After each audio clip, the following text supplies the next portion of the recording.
Hey everyone, this is Marv McCarthy, your host over at Leadership Adventure.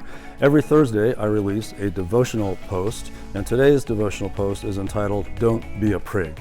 Now a prig, by definition, is someone who has a certain sense of superiority, and as a result, they treat others as inferiors. And unfortunately, there are some prigs in the church world. And I've heard story after story after story throughout the years of people who have stayed away from church or even fallen away from their faith because of believers who are acting like prigs. Well, Jesus is the best example to teach us how to handle situations like that.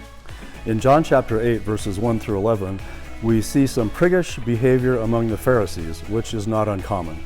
In this particular passage, they brought a woman who was caught red-handed in adultery and brought her before Jesus and asked him basically to judge her.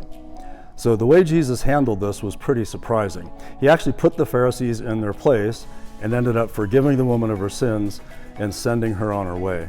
It was a great example of how not to be a prig in the church world. You know what? We as believers have this incredible privilege of being partners with God in sharing His gospel. He's asked us to love the Lord your God with all your heart, to love your neighbor as yourself, and then He also calls us to be salt and light.